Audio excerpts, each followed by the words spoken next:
Bab 372. Pandangan mata perempuan tua itu mengarah langsung pada Din, tajam dan menyayat. Saya sudah menolak saat itu. Karena saya tahu, Safa tak ingin itu terjadi. Bu Mahira menarik napas, mulai ingin bicara. Namun Mbok Nena mengangkat tangan pelan, meminta jeda. Amanah itu, Bu. Lirihnya, menatap Bu Mahira sekarang. Bukan dari saya. Tapi dari Safa sendiri. Dari 73. Bibir menantu ibu sendiri, sebelum dia meninggal. Seluruh tubuh Din kaku, napasnya tertahan. Dia sudah tahu dari Sifa saat itu, tetapi dia menolak untuk mendengar lebih lanjut. Apa maksud ibu? Tanya Bu Mahira nyaris berbisik. Mbok Nena menghela napas dalam, lalu menunduk sebentar sebelum akhirnya bersuara, lirih namun menusuk. Safa, saat itu, jauh sebelum dia melahirkan, dia sudah menitip satu pesan. Kalau dia pergi lebih dulu, jangan biarkan wanita asing menggantikan posisinya. Biarlah adiknya, Sifa, yang menjaga rumah itu. Yang menjadi ibu untuk Alina. Yang menjaga Din. Mata Mbok Nena mulai berkaca-kaca. Tangannya gemetar ketika menekankan kalimat berikutnya. Dia tahu hidupnya tak akan lama, dan dia percaya, adiknya sendiri lebih bisa menjaga keluarga yang dia cintai, dibanding perempuan lain yang tidak dikenalnya. Bu Mahira menutup mulutnya dengan tangan, terkejut. Wajahnya pucat seketika. Seolah tubuhnya kehilangan tenaga. Sementara Din masih mematung di tempatnya, dia hanya menelan kasar air liurnya. Mbok Nena melanjutkan, dengan suara yang mulai pecah. Tapi Din, justru menikahi perempuan lain. Bukan karena cinta, bukan karena wasiat. Tapi karena pilihan yang membuat wasiat itu tertinggal di pusara, tak pernah dilaksanakan. Suasana makin berat. Udara seperti menekan setiap dada. Dan sekarang, ibu ingin Sifa diceraikan. Setelah dia disakiti, dipermalukan, dibenturkan dengan takdir yang bukan dia pinta. Maaf, Bu. Itu tidak bisa. Itu sama saja menginjak-injak janji almarhumah. Tangis pecah dari mulut Sifa. Dia menangis lirih, seperti anak kecil yang sudah terlalu lama diam. 74. Suasana ruang tamu seketika terasa menyesakkan. Udara malam yang semestinya menenangkan, kini justru terasa menebal, menyesak di dada. Sifa terus menangis dalam diam, tubuhnya berguncang, bahunya naik turun menahan isak. Matanya membengkak, dan tangannya mencengkeram dada seolah rasa sesak itu tak hanya di hati, tetapi juga di tubuhnya sendiri. Mbok Nena masih berdiri, matanya memerah. Saya tetap pada pendirian saya, Bu Mahira, ucapnya dengan suara lantang, meski parau. Yang seharusnya diceraikan bukan Sifa. Tapi wanita yang telah merebut tempat Sifa. Tempat yang seharusnya menjadi hak Sifa, amanah dari almarhumah Safa. Din, yang sedari tadi hanya membisu, kini menatap tajam ke arah perempuan tua itu.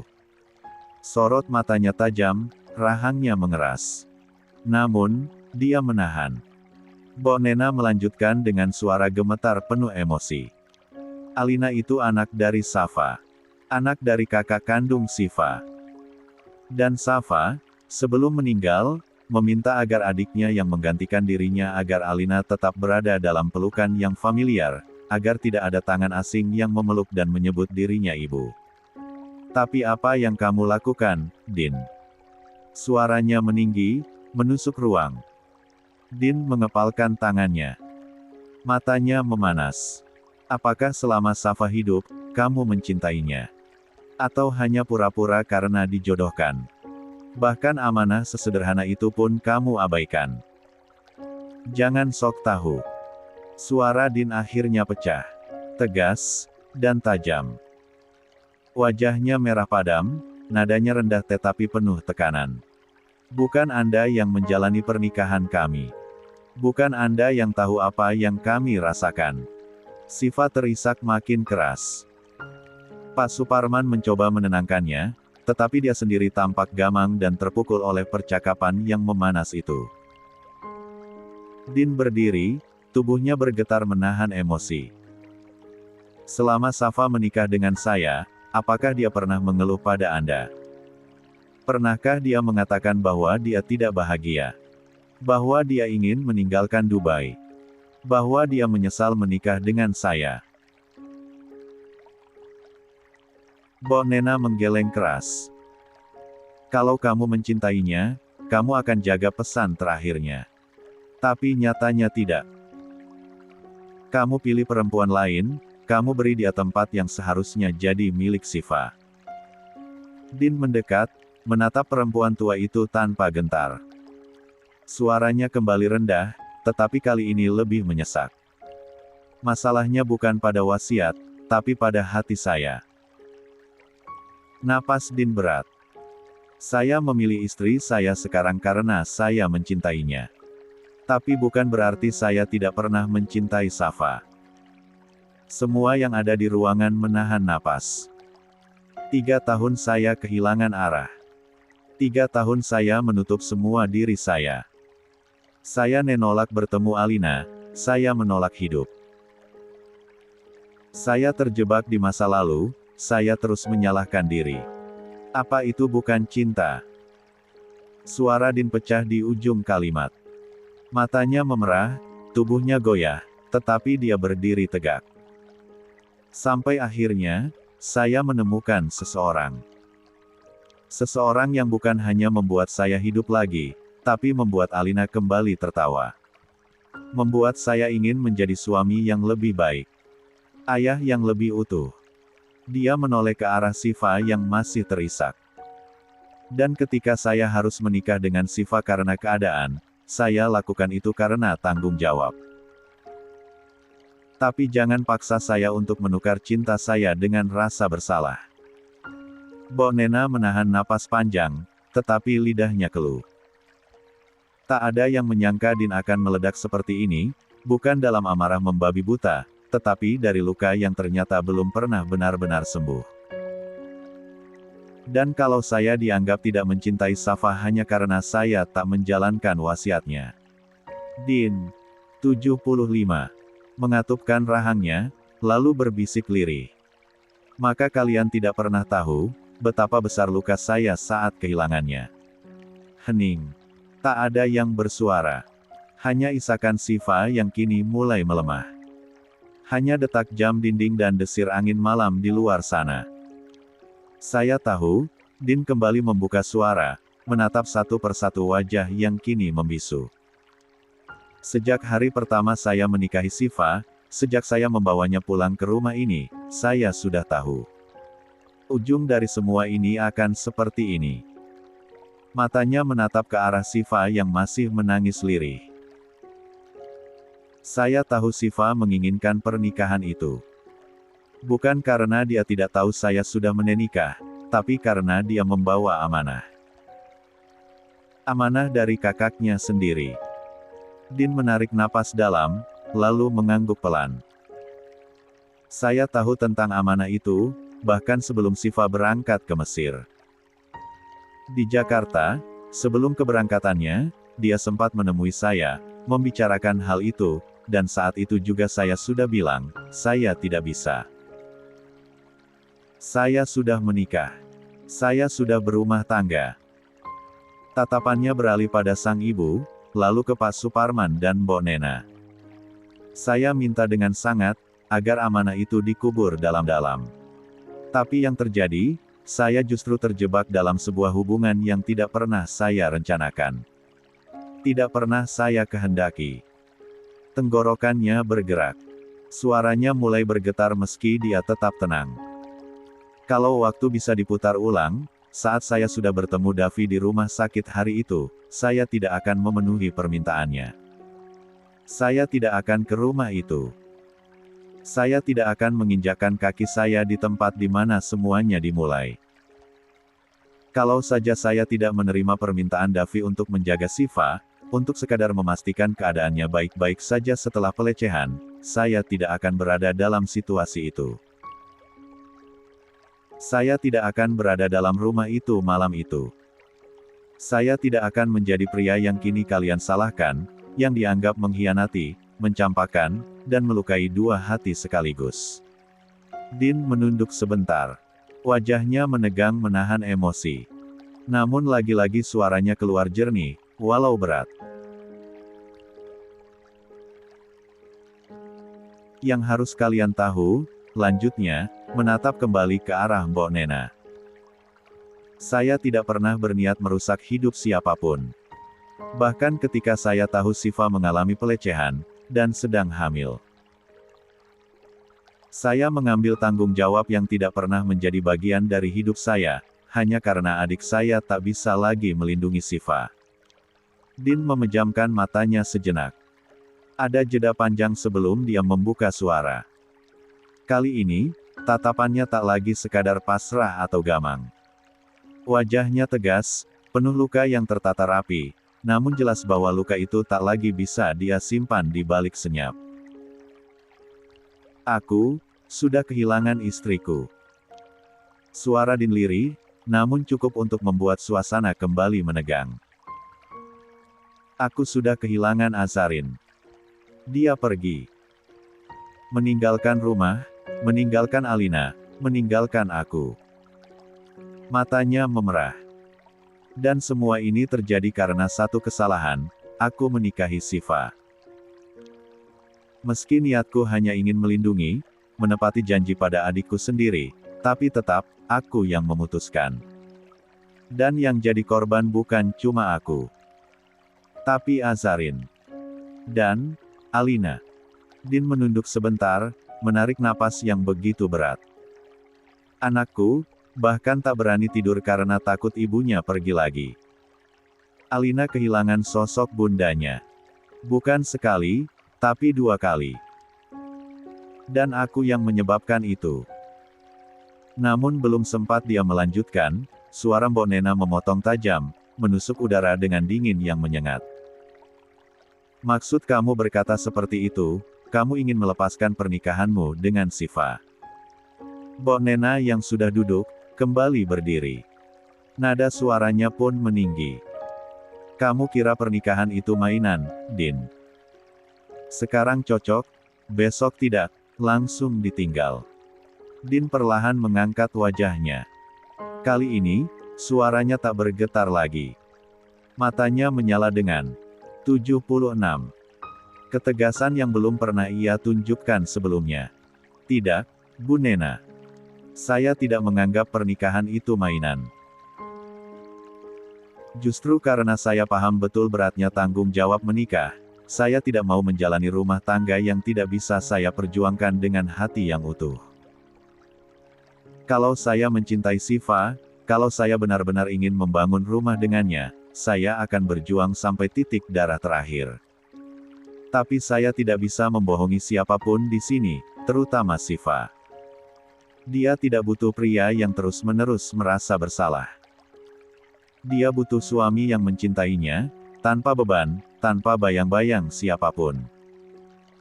Mbok Nena membuka mulut, hendak menjawab, tetapi saat itu juga Bu Mahira angkat bicara, suaranya tenang tapi penuh ketegasan yang tidak bisa dibantah. Mbak Nena, saya tahu pernikahan tidak boleh dipermainkan. Tapi dalam keadaan seperti ini, salah satu harus dilepaskan. Dan saya sebagai ibunya, meminta Din melepaskan Siva. Mata Bu Mahira tajam, tetapi wajahnya menyimpan luka yang dalam. Anak yang Siva kandung pun, bukan dari perlakuan Din. Tidak ada hak anak saya memikul tanggung jawab atas peristiwa yang tidak dia lakukan. Bahkan kalaupun saat itu Davi yang menikahi Siva, sementara saya tahu anak saya mencintai wanita lain, saya tetap akan menentangnya. Karena menikah bukan hanya soal tanggung jawab, tapi juga cinta, tempat untuk pulang, tempat untuk sembuh dan bertumbuh. Kalau dasarnya sudah rapuh, dibangun dengan luka, paksaan, atau rasa bersalah, bagaimana rumah itu bisa berdiri tegak? Sunyi menyergap ruangan. Siva hanya bisa menunduk dalam tangisnya. Pak Suparman pun menahan napas panjang, menatap ke arah keponakannya tanpa kata. Sementara Din, akhirnya berdiri perlahan, menatap ke sekeliling ruangan. Aku akan menyelesaikan semuanya dengan baik. Din tidak bisa begitu. Potong Mbok Nena. Siva itu bukan mainan. Hari ini dinikahi karena kasihan, lalu besok ditinggalkan karena tak sanggup menanggung akibatnya. Din menahan napas panjang ketika mendengar suara Mbok Nena kembali menggelegar, kali ini diselimuti air mata dan kepedihan. Kedua tangannya mengepal, suaranya bergetar namun tetap keras. Dia sudah cukup menderita, Din, diperkosa di negeri orang, dijual oleh perempuan yang dia kira bisa dipercaya, lalu dinikahi hanya karena kamu merasa terjebak, dan sekarang apa? Kamu ingin melepasnya dengan alasan perasaanmu tak bisa dipaksakan, istrimu meninggalkanmu dan berbagai alasan yang kamu pakai. Di mana keadilan untuk anak itu? Hah? Siva menangis terseduh, menggenggam ujung selimut dengan erat, tubuhnya menggigil, namun tak berkata sepatah pun. Pak Suparman hanya menunduk, terpaku antara kebenaran dan harga diri keluarga. Siva sudah yatim piatu, Din. Lanjut Mbok Nena, menatap tajam. Yang dia punya hanya saya satu-satunya keluarganya. Dan satu-satunya yang ingin lihat dia bahagia. Tapi apa yang kamu lakukan? Kamu anggap dia batu sandungan. Kamu anggap dia beban. Lalu wanita yang kamu pilih, pergi begitu saja meninggalkan rumah, meninggalkan anakmu sendiri. Napas Mbok Nena memburu. Tangannya bergetar. Kalau benar wanita itu baik, harusnya dia mengerti. Harusnya dia bisa berempati. Harusnya dia bersaing dengan dewasa. Tapi dia malah pergi. Wanita seperti itu tidak pantas. Kalau kamu mau pilih yang mana yang layak mendampingi, saya akan bilang Siva yang lebih pantas. Dia itu tante kandung Alina. Darah mereka sama. Satu darah.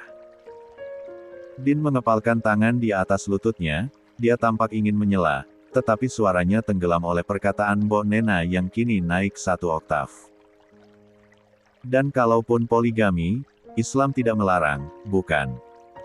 Apa kalian semua lupa? 77. Namun sebelum siapapun bisa menyahut, suara Bu Mahira terdengar dingin, tenang, namun mengguncang ruangan seperti badai yang datang tanpa peringatan. Saya tidak lupa, ucapnya perlahan. Tapi saya ingin bertanya pada ibu. Jawab sejujur-jujurnya, di hadapan Allah, ibu rela. Suami ibu menikah lagi. Mbok Nena mendadak membeku. Hening mencekam menyelimuti ruangan. Suara detik jam seolah menggema, mengiris-iris setiap hati yang duduk di sana. Ibu tidak menjawab, ujar Bu Mahira, tatapannya tajam namun tetap mengalirkan empati. Karena bahkan perempuan sekuat ibu, tidak akan pernah benar-benar rela berbagi cinta, rumah, dan tubuh suaminya dengan perempuan lain. Ibu tahu. Lanjut Bu Mahira. Siva sudah terluka. Sangat terluka. Tapi melanjutkan pernikahan bukan berarti menyembuhkan. Kadang kita hanya memperpanjang luka, membuatnya bernanah, dan akhirnya menyiksa kedua belah pihak. Suara Bu Mahira mulai bergetar, namun dia tetap tegar. Menantu saya tidak pergi karena tidak baik, Bu. Dia pergi, karena terlalu hancur.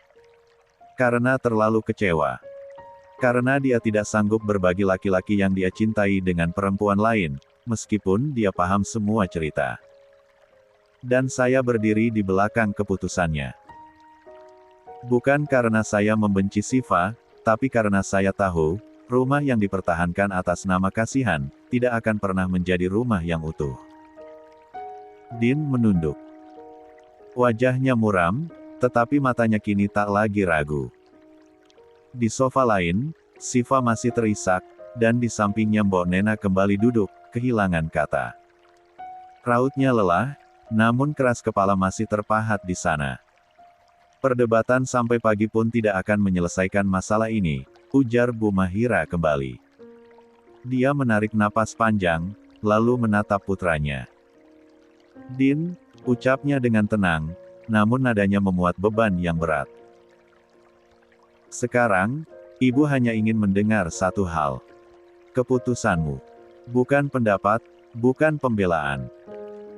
Karena debat hanya akan membuat kita saling menyakiti. Semua ingin merasa paling benar. Tapi tak satu pun yang bersedia mengalah. Dia melirik singkat ke arah Mbok Nena dan pasangan Parubaya yang masih tampak tegang, lalu kembali menatap Din. Jadi, katakan, apa keputusanmu malam ini? Karena waktu tidak akan menunggu. Pikirkan istrimu saat ini tengah mengandung anakmu, tidak bisa terus jadi korban karena beban yang bukan miliknya. Janji dan tanggung jawab itu mulia, Nak. Tapi tak semua janji harus ditepati kalau awalnya bukan milikmu. Din yang sejak tadi menunduk, kini mengangkat wajahnya perlahan. Sorot matanya masih kelam, namun mantap. Dia menoleh pada Siva yang juga menatapnya, air mata tergenang di pelupuk matanya. Bibirnya terbuka, ingin mengucap kata maaf yang telah lama menggumpal di dadanya. Namun belum sempat suara itu keluar, Siva berdiri. Dengan gemetar, tangannya meraih infus yang tertancap di lengannya, lalu mencabutnya dengan kasar. Safa! Teriak Mbok Nena. Cairan bening dan darah segar mengucur dari pergelangan tangannya, menodai lantai marmer yang dingin. Siva tak bicara sepatah kata pun. Dia hanya menatap Din, lalu berlari. Siva! Teriak Din bangkit mengejar. Kepanikan menyambar seperti petir. Bu Mahira berdiri dengan wajah pucat, Pak Suparman refleks bangkit dan ikut mengejar. Mbok Nena histeris menangis di ambang pintu, tubuhnya limbung seperti hendak roboh. Siva! Nak, jangan pergi. Jeritnya tercekik. Din nyaris tersandung saat menuruni tangga beranda. Dia berteriak pada satpam yang berjaga di pos dekat gerbang. 78. Tutup gerbangnya. Cepat. Tutup. Namun sebelum kedua satpam itu sempat bereaksi, Siva telah membelok ke sisi kanan, menembus celah gerbang kecil di samping pos, pintu mungil yang tak dikunci karena biasa dilewati pejalan kaki. Kedua satpam hanya terpaku sejenak, tidak tahu harus mengikuti perintah siapa, mengejar, menutup, atau membiarkan.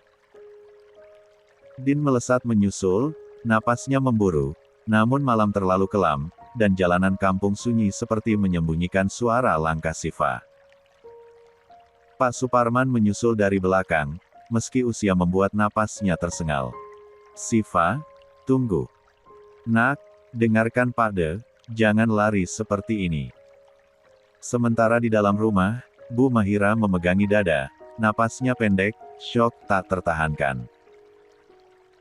Mbok Nena tersungkur di teras rumah, menangis keras, seolah dunia runtuh di hadapannya. Di bawah langit yang semakin gulita, Siva terus berlari menembus jalanan tanah desa yang membelah kebun dan pematang sawah. Tanpa alas kaki, langkahnya terpincang-pincang namun cepat. Napasnya memburu, dadanya perih, bukan karena luka di lengan yang masih mengucur darah, tetapi karena hati yang sudah lama tak utuh. Sementara di belakang, Din masih mengejar. Suaranya meneriaki nama Siva berulang-ulang, namun suara itu seolah tak mampu menembus dinding luka yang telah Siva bangun dalam benaknya. Dia tak mau mendengar. Dia tak ingin mendengar. Hingga akhirnya, langkahnya terhenti. Di hadapannya terbentang sebuah bendungan tua. Airnya keruh kecoklatan, mengalir tenang di atas saluran beton berlumut. Bendungan itu adalah tempat pengairan sawah warga desa, yang biasa mengalirkan air dari hulu ke petak-petak sawah di musim tanam. Di musim hujan seperti sekarang, arusnya deras, meski tampak tenang di permukaan. Namun di bawahnya, pusaran air dikenal berbahaya. Bahkan beberapa warga menyebut dasar bendungan itu tak pernah menunjukkan siapa yang jatuh ke dalamnya dengan cepat. Siva berdiri di ujung turapan beton, di mana papan peringatan sudah lapuk dimakan usia. Jilbabnya berantakan ditiup angin. Bajunya basah karena keringat dan darah. Din akhirnya tiba, sekitar 10 meter darinya. Napasnya megap-megap, tubuhnya hampir limbung, tetapi begitu melihat Siva berdiri di pinggir bendungan itu, seluruh tubuhnya menegang. "Siva, jangan lakukan itu!" teriak Din, suaranya memecah keheningan malam yang hanya diisi oleh gemuruh air. Siva menoleh. Matanya sayu, wajahnya penuh air mata yang tercampur dengan air hujan gerimis yang mulai turun dari langit. Namun di sorot matanya, ada kehampaan. "Aku cuma ingin tenang, Kak Din, aku cuma ingin bahagia," bisiknya, hampir tak terdengar. "Aku sudah kehilangan semuanya. Aku gak bisa terus hidup kayak gini, jadi beban, jadi orang yang cuma dikasihani." Din perlahan melangkah mendekat, tangannya terangkat hati-hati. "Siva, dengar saya.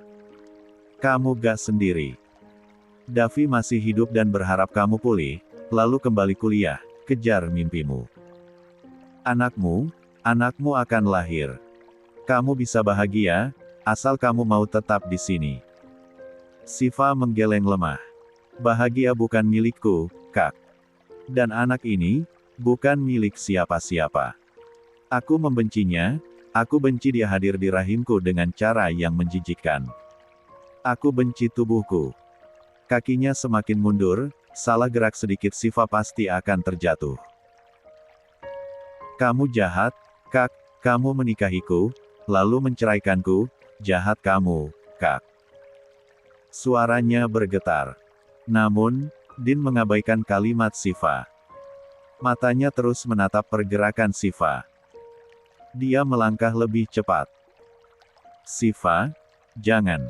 Kumohon, jangan lakukan apapun." 79. Namun, detik berikutnya, tubuh itu melompat. Cipratan air menyambar malam. Suaranya seperti ledakan kecil di antara suara alam. Air bendungan bergolak keras, seolah menyambut tubuh rapuh yang baru saja menyatu dengan derasnya arus. Din menjerit. "Siva!" Dia lalu berlari cepat, lalu ikut melompat tanpa pikir panjang.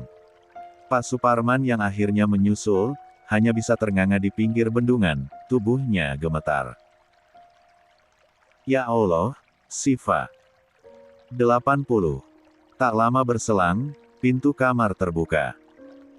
Seorang dokter muda, berjas putih dan berkacamata, masuk bersama seorang perawat.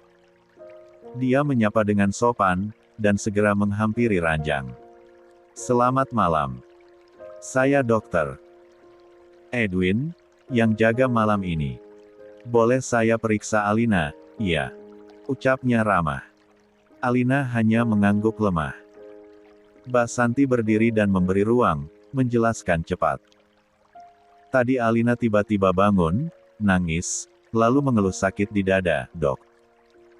Sebelumnya tidak ada keluhan seperti itu." Dokter Edwin mengangguk.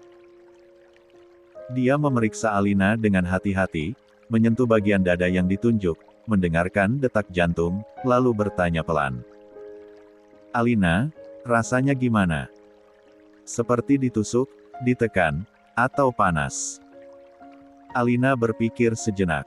"Kayak sesak, Dok. Susah napasnya, tapi gak lama, sekarang udah mendingan." Selesai memeriksa, dokter menoleh ke arah Mbak Santi. "Boleh saya bicara sebentar di luar?" Mbak Santi mengangguk, membungkuk pada Alina. "Mbak keluar sebentar ya, Nona kecil." "Jangan takut," Mbak Santi cepat balik. Begitu di luar ruangan, Dokter Edwin menarik napas pendek, lalu bertanya hati-hati. "Maaf, kalau boleh tahu, apa pasien anak yatim piatu? Saya belum bertemu walinya sejak visite tadi." Mbak Santi sempat terdiam, matanya bergerak tak tenang, sebelum akhirnya tersenyum kaku. Orang tuanya ada, lengkap. Ibunya sedang hamil besar, kembar pula. Jadi agak sulit kalau harus terus-terusan di rumah sakit. Ayahnya juga tadi sempat di sini, nemenin Alina. Tapi beliau harus pulang sebentar, untuk membersihkan diri. Mungkin karena dokter baru datang malam ini, jadi belum sempat lihat mereka dari tadi pagi. Ibu dan nenek Alina juga sempat di sini tadi. Dokter Edwin terlihat sedikit salah tingkah. Ah, iya, maaf, saya hanya ingin memastikan.